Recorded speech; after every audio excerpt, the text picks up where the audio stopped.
Hello मित्रों, Vidyavati academy में आप सभी का स्वागत है।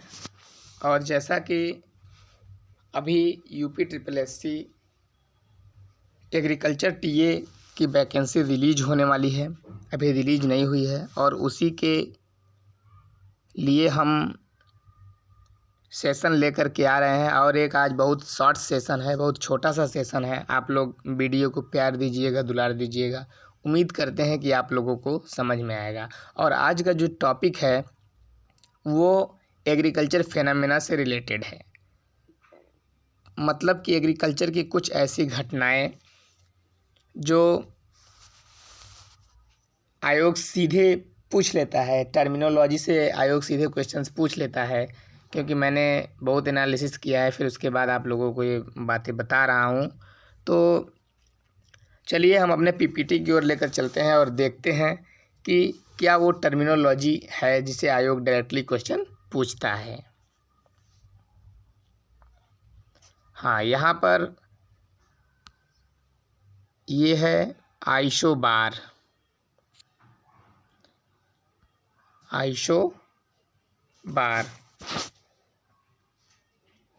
आइसोबार हम पहले हम कंटूर लाइन क्यों नहीं पढ़ा रहे हैं, आप लोगों को बता दे रहे हैं। आइसोबार समान वातावरणीय दाब के बिंदुओं को मिलाने वाली काल्पनिक रेखा होती है। काल्पनिक रेखा का मतलब कि इमेजिनरी लाइन, मतलब कि हम एक इमेजिन कर लेते हैं कि यहाँ पर जो वातावरणीय प्रेशर है, जैसे मैं इस समय बनारस से डायरेक्ट पॉडकास्ट टेलीकास्ट कर रहा हूँ, तो जो बनारस का जो टेम्परेचर है, यहाँ का जो वायुमंडलीय प्रेशर है, वो जैसे यहाँ का वायुमंडलीय प्रेशर 920 MB है और लखनऊ का भी वायुमंडलीय प्रेशर 920 MB है। तो इन दोनों शहरों को इमेजिनरी लाइन आइसोबार के तहत हम जोड़ देते हैं और वो जो लाइन होती है काल्पनिक रेखा होती है। आप लोग ध्यान रखेंगे एक बात का कि काल्पनिक रेखा। क्वेश्चन ऐसे पूछता है कि समान वातावरणीय दाब के बिंदुओं को मिलाने वाली काल्पनिक रेखाएं होती है। समान वातावरणीय दाब के बिंदुओं को मिलाने वाली समोच्च रेखाएं होती है।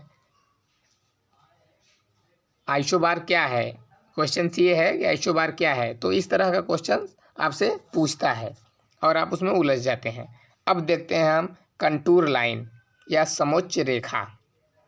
यहाँ पर मैंने हिंदी में भी कंटूर लाइन लिख दिया है, यहाँ नीचे मैंने समोच्च रेखा मेंशन किया है। तो जो समोच्च रेखा है, समोच्च जैसा कि नाम से ही पता चल रहा है कि समान ऊंचाई के बिंदुओं को मिलाने वाली एक काल्पनिक रेखा को समोच्च रेखा के रूप में जाना जाता है।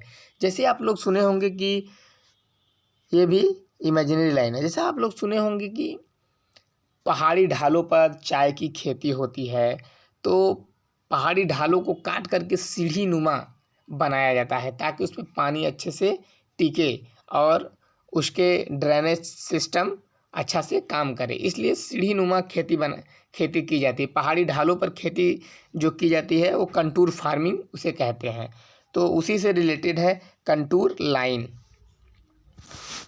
आइसोथर्म जैसा कि नाम से ही पता है, जैसे थर्मामीटर।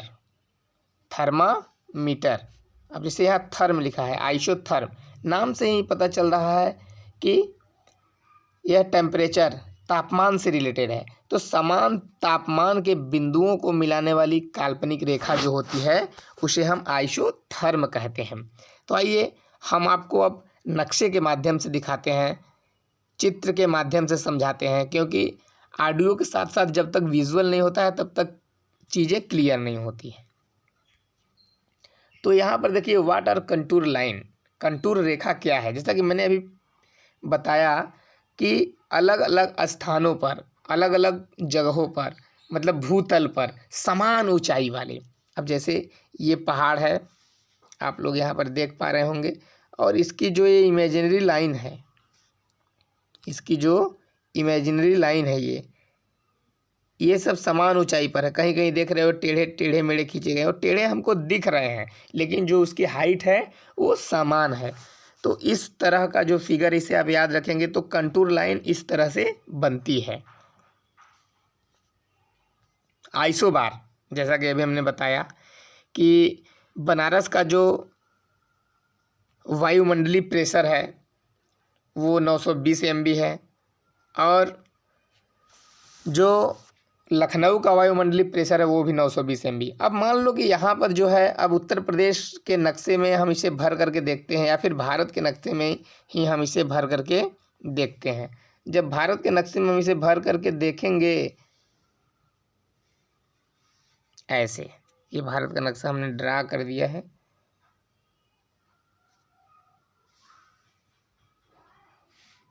थोड़ा मेरा पेन जो है वो पतला चल रहा है, तो उसे हम थोड़ा सा मोटा करते हैं। अब सही है। तो ये जो मैंने भारत का नक्शा ड्रा किया है, तो इसमें हम ये देखेंगे,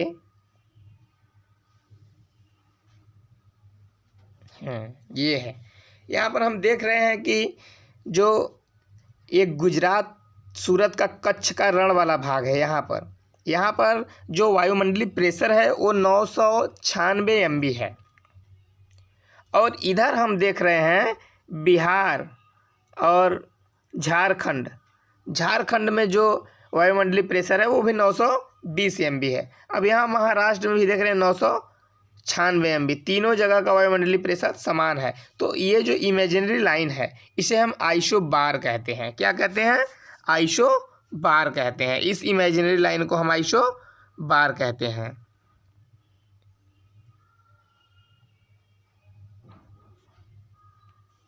आगे देखते हैं।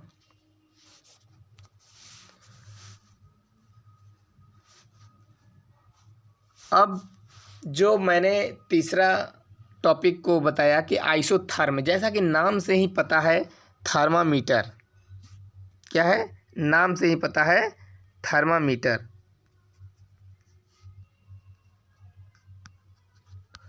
नाम से ही पता है कि थर्मामीटर मतलब कि वो टेम्परेचर मेंटेन करता है, टेम्परेचर को मेज़र करता है। तो उसे हम देखेंगे कि जो आइसोथर्म है, आइसोथर्म मतलब कि समान तापमान वाले जगहों, मतलब स्थलों को। अब जैसे यहाँ पर राजस्थान का ये भाग पड़ेगा, राजस्थान का, और यहाँ पर जो है महाराष्ट्र का।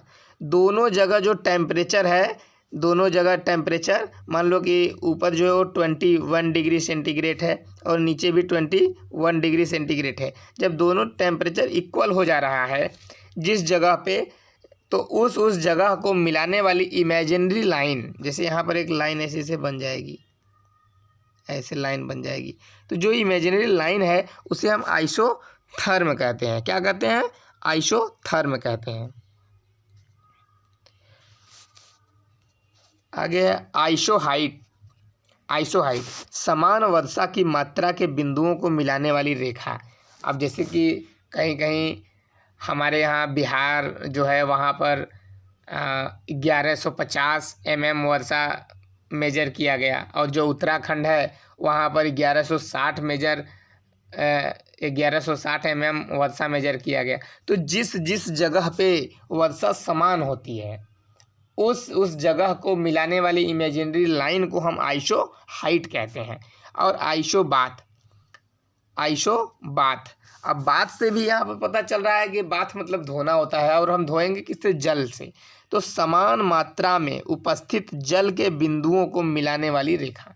समान मात्रा में उपस्थित जल। अब जैसे एक नदी है, मान लो कि हमारे भारत की जो सबसे लंबी नदी है वो गंगा नदी है। तो गंगा नदी को हम लेते हैं कि गंगा नदी जो है वो बनारस से हो करके बिहार जाती है, पटना से होते हुए चली जाती है। तो बनारस में जो गंगा नदी में छोटी मोटी नदियाँ मिलती हैं, तो उससे जो वहाँ का पानी है वो थोड़ा सा कम रहेगा, लेकिन पटना में जो है गंगा नदी में सोन नदी मिलती है तो डायरेक्टली वहाँ पर जो पानी हो जाएगा, जल की उपस्थिति जो हो जाएगी वो ज़्यादा हो जाएगी। तो जहाँ जहाँ जल की उपस्थिति समान बनी रहती है उस इमेजिनरी लाइन को, उस रेखा को हम आइसोबात कहते हैं। क्या कहते हैं? आइसोबात। अब आगे है आइसोहेल्स। अब आइसोहेल्स समान सूर्य की रोशनी वाले घंटों के बिंदुओं को मिलाने वाली। अब यहाँ पर देखो ये क्वेश्चन बहुत ही इम्पोर्टेंट है, ये टर्म्स को पकड़िएगा। समान सूर्य की रोशनी वाले घंटों के बिंदुओं को मिलाने वाली, जैसे कि सूर्य है, अब वो चमक रहा है तो उत्तर प्रदेश का जो क्षेत्र है उस क्षेत्र में 1 घंटा में जिस चीज़ों को सूर्य मतलब जितना टेम्परेचर दे रहा है, मध्य प्रदेश में 1 घंटा में ज़्यादा टेम्परेचर देता है। तो जिन जिन जगहों पर 1 घंटे में सूर्य समान टेम्परेचर देता है या फिर रोशनी समान देता है, उस लाइन को मिलाने वाले को हम आइसोहेल्स कहते हैं। क्या कहते हैं? आइसोहेल्स। अब यहाँ पर हम देखते हैं समान जल की मात्रा, आइसोबात। आइसोबात। अब जैसे यहाँ पर जो पानी है, यहाँ पर जो पानी है इसका जो लेवल है, मात्रा है वो समान है, और यहाँ पर जो पानी है इसका भी लेवल मात्रा समान है। तो इसको जो मिलाने वाली इमेजिनरी लाइनें होती हैं, जो लाइनें होती हैं इसको हम आइसोबात कहते हैं। आप लोग फिगर को अच्छे से देखिएगा और इसे समझिएगा। अब यहाँ पर आइसोहेल्स है। जैसा कि मैंने बताया कि जो सूर्य की रोशनी पड़ती है घंटों में, तो देखो बहुत छोटा छोटा लिखा हुआ है। तो यहाँ पर इतने घंटे पड़ रही है, यहाँ पर इतने घंटे पड़ रही है, यहाँ पर इतने घंटे पड़ रही है। तो ये तीनों लाइनें जो बराबर तीनों जगह, ये महाद्वीप का फोटो है। तो यहाँ पर जब तीनों जगह सूर्य की रोशनी बराबर पड़ रही है तो इस लाइन को मिला, मतलब ये जो शहर है या फिर स्थल है, तीनों स्थल को मिलाने वाले जो लाइन होती है, जो रेखा होती है, उस रेखा को हम कहते हैं आइसोहेल्स। क्या कहते हैं? आइसोहेल्स।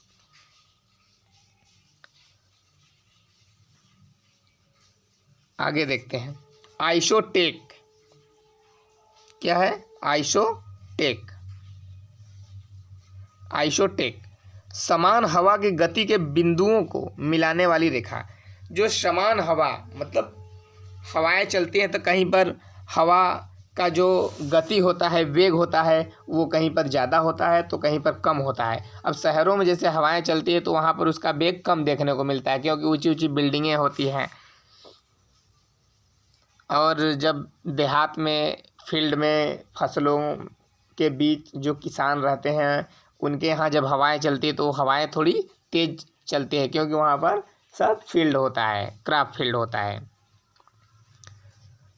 तो जैसे कि यहाँ है, ये स्थान है ए और ये स्थान है बी। यहाँ पर जो विंड मोशन है, मतलब कि जो गति है, यहाँ पर जो हवाएं हैं वो 45 किलोमीटर प्रति घंटा की स्पीड से चल रही है, 45 किलोमीटर प्रति घंटा। और यहाँ पर जो है ये भी 45 किलोमीटर प्रति घंटा की स्पीड से चल रही है। तो दोनों जगह, जैसे जगह ए और जगह बी को मिलाने वाली एक काल्पनिक रेखा क्या कहलाएगी? आइसोटेक कहलाएगी। क्या कहलाएगी? आइसोटेक कहलाएगी। आप लोग ध्यान दीजिएगा, क्या कहलाएगी? आइसोटेक कहलाएगी। आगे देखते हैं आइसोहेलाइन। इसके पहले जो था आइसोहेल्स था, जहाँ पर सूर्य का रोशनी बराबर जगहों पर पड़ती थी घंटों में। अब ये है आइसोहेलाइन, समान लवणता के बिंदुओं को मिलाने वाली काल्पनिक रेखा। अब जैसे भूमि है तो भूमि पर जो सॉइल है, अलग अलग सॉइल अलग अलग क्षेत्र में पाए जाते हैं, अलग अलग जोन्स होते हैं सॉइल्स के। तो जो यहाँ पर जैसे सैलिनिटी, पीएच मान पर जो यहाँ पर जो सैलिनिटी है वो 8.7 है, तो यहाँ पर भी जो 8.7 है। तो इन दोनों स्थान को मिलाने वाली जो लाइन होती है उसे आइसोहेल लाइन कहते हैं। क्या कहते हैं? आइसोहेल लाइन। जैसा कि इस पीपीटी में आप लोग देख पा रहे होंगे, आइसोहेल लाइन।